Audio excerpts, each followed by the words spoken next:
दूरदर्शन था, all India radio था, वो पूरी तरह सरकार के कंट्रोल में था और हमारे पास में और बल्कि देश की जनता के पास खबरें जानने का कोई तरीका नहीं था। ये बीबीसी से पता चला था कि देश में इमरजेंसी लग गई है। मैंने और विजय गोयल ने प्लान किया कि हम लोग एक पर्चा निकालेंगे, साइक्लोस्टाइल्ड न्यूज़पेपर जिसको हमने कहा था, उसका नाम हमने रखा मशाल। मुझे पुलिस ने हथकड़ी लगाई और पूरे रास्ते वो हथकड़ी से खींचते हुए पुलिस स्टेशन ले गए। सर, इमरजेंसी को 50 साल बीत चुके हैं, ये दर्द जो है आज भी लोग नहीं भुला पाए। क्या वजह थी आखिरकार, क्यों इमरजेंसी लागू की गई थी? देखिए, मुझे 50 साल पहले की वो काली रात याद है जब इंदिरा गांधी ने इमरजेंसी लगाई अपनी कुर्सी बचाने के लिए। हम सब लोग जयप्रकाश नारायण के छात्र आंदोलन का हिस्सा थे और उस रात हमें पता चला कि देश में जितने बड़े बड़े नेता थे, जयप्रकाश नारायण, मोरारजी देसाई, अटल बिहारी वाजपेयी, प्रकाश सिंह बादल, चौधरी चरण सिंह, राज नारायण, लालकृष्ण अडवाणी, सबको रातों रात गिरफ्तार करके अलग अलग जगह, किसी को अंबाला, किसी को रोहतक, किसी को बेंगलोर, देश भर में भेज दिया गया। यूनिवर्सिटी में हमारे लीडर थे अरुण जेटली, वो दिल्ली विश्वविद्यालय छात्र संघ के अध्यक्ष थे।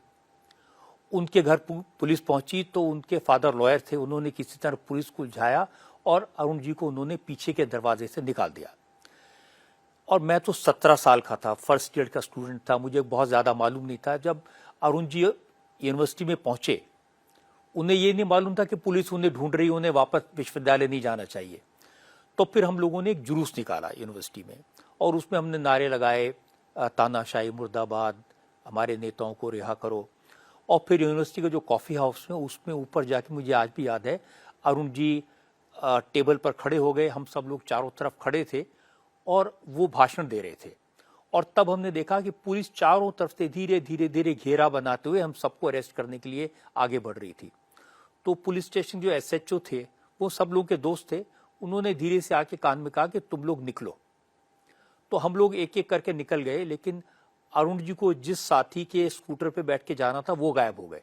तो अरुण जी को तो पुलिस पकड़ के पहले पुलिस स्टेशन ले गई और बाद में उन्हें अंबाला जेल भेज दिया गया। अब हमें समझ नहीं आ रहा था क्या करें। मैं और विजय गोयल दोनों साथ थे स्कूटर पे। रात को हमें पता चला कि सुबह अखबार नहीं आएंगे क्योंकि अखबारों की बिजली काट दी गई थी, अखबारों पर सेंसरशिप लागू कर दी गई थी, अभिव्यक्ति की आज़ादी को पूरी तरह कुचल दिया गया था। दूरदर्शन था, ऑल इंडिया रेडियो था, वो पूरी तरह सरकार के कंट्रोल में था और हमारे पास में और बल्कि देश की जनता के पास खबरें जानने का कोई तरीका नहीं था। ये बीबीसी से पता चला था कि देश में इमरजेंसी लग गई है और बाद में ऑल इंडिया रेडियो पर मिसेस गांधी ने अनाउंस किया। तो 2 दिन तक तो हम लोग भी परेशान थे, कभी किसी की दुकान पर सो जाते थे, कभी किसी के घर में सो जाते थे। हमारे घर में लगातार पुलिस हमें ढूंढ रही थी। फिर सोचा क्या करें। सबसे बड़ी बात यह थी कि लोगों को कुछ खबर नहीं पता चल रही थी। तो मैंने और विजय गोयल ने प्लान किया कि हम लोग एक पर्चा निकालेंगे, साइक्लोस्टाइल्ड न्यूज़पेपर जिसको हमने कहा था, उसका नाम हमने रखा मशाल। और उसके ऊपर जो साइक्लोस्टाइलिंग पेपर है, मेरी हैंडराइटिंग अच्छी थी तो मैं हाथ से उस पर पूरी खबर लिखता था। तो मैं तो कहूँगा कि जर्नलिज्म में, पत्रकारिता में वो पहला स्टेप था जो ज़बरदस्ती मेरे सिर पे आके पड़ा। और फिर उस अखबार में हम लिखते थे कि सारे लीडर जेल में हैं, किसने भूख हड़ताल के, जो जो खबरें हमको मिलती थी। तो कई दिन तक वो सिलसिला जारी रहा और वो अखबार लेके हम फिर लोगों के घरों में डाल आते थे। वो काफी दिन तक ये सिलसिला हमारा चलता रहा। सर, एक लंबा समय आपका जेल में बीता, उम्र कम थी, कम उम्र में अचानक से, जो कि जुवेनाइल उसमें आते थे, कहीं भी लीगली अला परमिशन नहीं थी कि आपको जेल भेजा जाए। वो जो समय था और जिस ग्रुप के साथ आपको रखा गया था, उसके बारे में क्या कहेंगे? 2 बातें थी। पहली बात तो ये कि जिस दिन मुझे पकड़ा गया, जिस जगह से हम लोग, एक शर्मा न्यू आर्ट्स कॉलेज था, उनकी साइक्लोस्टाइलिंग मशीन पर रात के अंधेरे में वो अखबार निकालते थे, साइक्लोस्टाइल करते थे, वहां पर पुलिस का छापा पड़ा। विजय गोयल तो भाग गए, मैं पकड़ा गया और मुझे पुलिस ने हथकड़ी लगाई और पूरे रास्ते वो हथकड़ी से खींचते हुए पुलिस स्टेशन ले गए। और वहां फिर उन्होंने बहुत पिटाई की और मुझे कुर्सी पे बिठा के मेरे पांव सामने की कुर्सी पर बांध दिए और जो शिन्स हैं जो उनके ऊपर वो डंडे मारते रहे। तो खून भी बहता रहा। लेकिन वो मुझसे सवाल पूछ रहे थे कि मदन लाल खुराना कहाँ है, तुमने विजय गोयल को कहाँ भगा दिया, इसके लिए तुम्हें फाइनेंस कहाँ से मिलता है। तो पूरी रात ये सिलसिला चला और फिर उन्होंने पुलिस वालों ने मुझे ये भी बता दिया कि आपके कोई कानूनी अधिकार नहीं है, हम चाहें तो आपको यहाँ गोली भी मार सकते हैं, हम चाहें तो आपको अभी खत्म कर सकते हैं। तो लेकिन मन में डर नहीं था, क्योंकि साल भर से हम लोग जेपी के आंदोलन में थे, तो बहुत पुलिस की लाठियां भी खाई थी, मार भी खाई थी। पहले भी एक दो बार एक दो दिन के लिए जेल गए थे, तो चिंता नहीं थी। फिर अगले दिन उन्होंने मुझे मजिस्ट्रेट के सामने पेश किया। मजिस्ट्रेट ने कुछ सुना नहीं, बस दुख ये था कि बाहर जो 30 हजारी कोर्ट के बाहर जो लोग खड़े थे, उस भीड़ में मेरे फादर खड़े थे और वो आना चाहते थे और वो मेरे पास तक नहीं आ पाए, पुलिस ने उन्हें रोक दिया।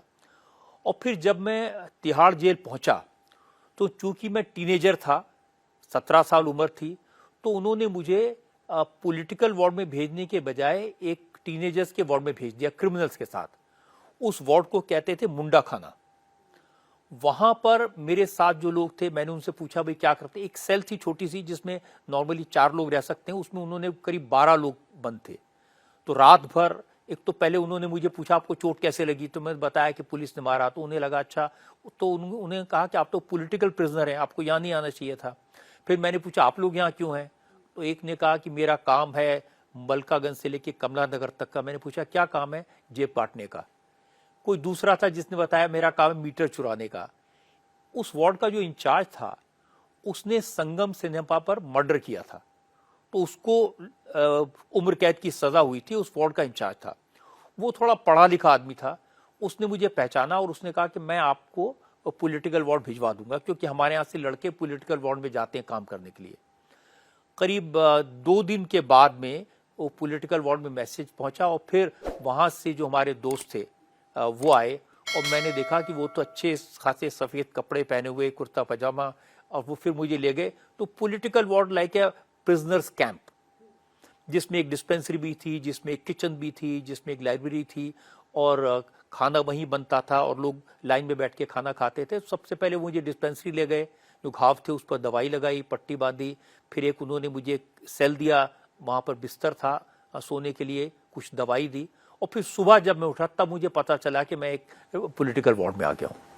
सर, ये जो 2 दिन का जो समय था, ये ट्रॉमेटिक मतलब किस तरह से आपके जहन में, और ये जो दर्द था, ये कितना ज्यादा आपके लिए खतरनाक?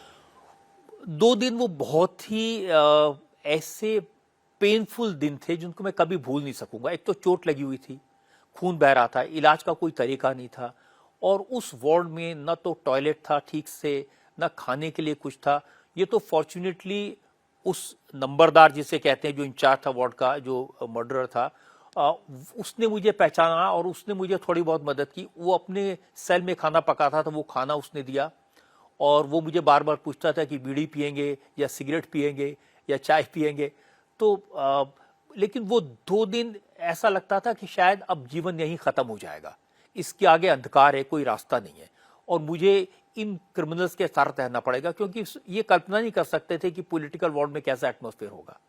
और फिर ये जो क्रिमिनल्स थे, ये तरह तरह की बातें बताते थे। ये कहते थे कि अब आपको यहाँ रहना पड़ेगा, फिर एक दिन हवाई जहाज में बिठा के आपको साइबेरिया के रेगिस्तान में छोड़ देंगे। फिर किसी दिन, दूसरे दिन किसने कहा कि नहीं, मैं पॉलिटिकल वार्ड से खबर लेके आया हूं कि आप सारे प्रिजनर्स को अब वो एक शिप में बिठाएंगी इंदिरा गांधी और उस शिप को समुद्र में डुबो देंगे। तो इस तरह की चीजें बार बार आती थी, तो मन में डर तो था लेकिन हिम्मत नहीं हारी। सर, और कौन कौन वो लोग थे जो कि जेल में आपके साथ रहे, जिन्होंने समय दिया? अब आरएसएस के बहुत सारे लोग थे, जमात इस्लामी के बहुत सारे लोग थे, उसमें बीजेपी तो नहीं थी, उसमें जनसंघ थी, उसके लोग थे, और फिर कम्युनिस्ट थे। सभी लोग एक वार्ड में थे। समझिए कि वो जो वार्ड था पॉलिटिकल वार्ड, हमारा वार्ड नंबर 11, और उसकी दीवार के पीछे दूसरा वार्ड था, वार्ड नंबर 13। 13 नंबर वार्ड में बड़े बड़े पॉलिटिकल प्रिजनर्स थे। उसमें चौधरी चरण सिंह थे, प्रकाश सिंह बादल थे, राज नारायण थे, और हमारे वार्ड में नॉर्मली जो कॉलेजेस के प्रिंसिपल्स थे, टीचर्स थे, लॉयर्स थे। मुझे याद है प्राणनाथ लेखी वहाँ थे, पीएन डोगरा राजधानी कॉलेज के प्रिंसिपल, वो वहाँ थे। मदन दास देवी जो आरएसएस के बड़े लीडर थे, वो उस वार्ड में थे। तो बहुत सारे लोग थे, लेकिन फिर उसमें जमात इस्लामी के ही लोग थे, वो अपना नमाज पढ़ते थे। आरएसएस के लोग शाखा लगाते थे, लेकिन खाने पीने का तरीका एक ही था। उसी वार्ड में जो घंटे वाला हलवाई है, चांदनी चौक के, वो भी अरेस्ट करके जेल में थे। तो वो किचन के इंचार्ज थे, वो खाना बनवाते थे और सब लोग लाइन में बैठ के खाना खाते थे। उस समय कोई ये नहीं देखता था कि कौन जमात इस्लामी का है और कौन आरएसएस का है, कौन कम्युनिस्ट है और कौन जनसंघ का है, एक तरह का ऐसा। और सब लोग शाम को नारे लगाते, तो मेरी ड्यूटी ये थी नारे लगवाने की। तो वो तानाशाही के खिलाफ, इंदिरा गांधी के खिलाफ, इमरजेंसी के खिलाफ रात को आधा घंटा नारे लगाते थे।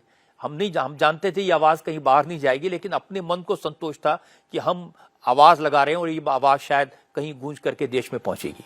किसी तरह का सर कम्युनिकेशन हुआ था सरकार से उस वक्त जब आप जेल में थे? लगभग इतने समय तक जेल में आपने समय बिताया? नहीं, कई महीनों तक तो कोई कम्युनिकेशन नहीं था। कोई किसी तरह का कोई कम्युनिकेशन सरकार के साथ होने का सवाल ही पैदा नहीं होता था। जो जेलर थे, जो वहां लोग थे, उनसे कम्युनिकेशन होता था, लेकिन उनको भी कुछ पता नहीं था। ये भी नहीं पता था कि जेल के बाहर क्या हो रहा है। इसीलिए तरह तरह की अफवाहें, तरह तरह की डरावनी खबरें बार बार अंदर आती थी, लेकिन किसी को पता नहीं था। हमारे घर के लोग कभी कभी जेल में मिलने आते थे। जब वो जेल में मिलने आते थे तो उनसे थोड़ा बहुत बाहर के दुनिया के बारे में पता चलता था, लेकिन वो ज्यादातर घर की बातें, परिवार की बातें यही करते थे। और उस समय जेल से मैं लेटर्स लिखा करता था अपने भाई को, अपने फादर को। तो वो लेटर्स जब मैं बाद में देखता हूं तो मुझे वो देख करके बड़ा वो दिन याद आते हैं कि मैं कैसे कैसी तकलीफ अंदर थी और क्या क्या हम लिखा करते थे उस समय, और घर वालों को क्या फील होता होगा, ये बड़ी बात थी।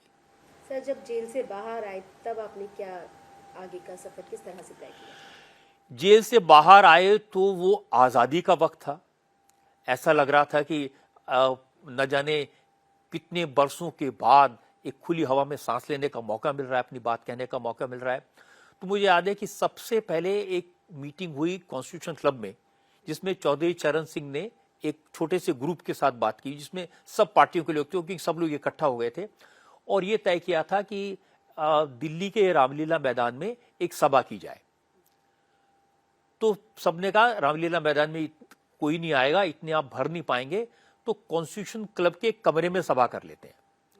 फिर दिल्ली के एक एमपी थे कंवरलाल गुप्ता, उन्होंने कहा नहीं, कॉन्स्टिट्यूशन क्लब के लॉन में कर लेते हैं। फिर तीसरा जब वहां तक आया और देखा कि लोगों के अंदर उत्साह है, जोश है, आना चाहते लोग, फिर तय किया गया नहीं, रामलीला मैदान में ही करेंगे, लेकिन आधा रामलीला मैदान कवर करेंगे, आधे को छोड़ देंगे। और मुझे याद है जब वो पब्लिक मीटिंग हुई, रामलीला मैदान तो खचाखच भरा हुआ था। उसके आसपास की जो सड़कें थी, आसफ अली रोड, दरियागंज, पांव रखने की जगह नहीं थी।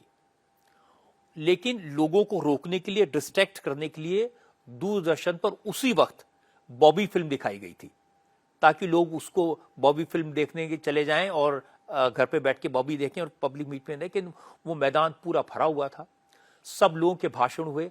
और मैं तो बहुत छोटा था, पीछे खड़ा था। शुरू में मजमा लगाने के लिए मुझे मौका दिया गया था, 1-1.5 घंटे तक बहुत भाषण दिया था। लेकिन बाद में स्टेज के पीछे खड़े होकर मैं देख रहा था पब्लिक का जोश। और मुझे आज भी याद है कि आखिरी भाषण अटल बिहारी वाजपेयी का था, क्योंकि वो सबसे बड़े बेहतर वक्ता माने जाते थे। और अटल जी जब बोलने के लिए खड़े हुए, उनसे पहले मोरारजी देसाई और बाकी लोग बोल चुके थे। अटल जी जब खड़े हुए तो बहुत देर तक तालियां बजती रही। फिर मुझे याद है अटल जी ने 4 लाइनें सबसे पहले की। उन्होंने कहा कि मुद्दतों के बाद मिले हैं दीवाने, कहने सुनने को हैं बहुत से अफसाने, खुली हवा में जरा सांस तो ले लें, कब तक रहेगी आजादी कौन जाने। उसके बाद बहुत देर तक तालियां बजती रही। और फिर अटल जी ने जैसे कोई ऑर्केस्ट्रा को चलाता है, जैसे मेस्मराइज करता है पूरे पब्लिक को, ऐसा उनका भाषण था।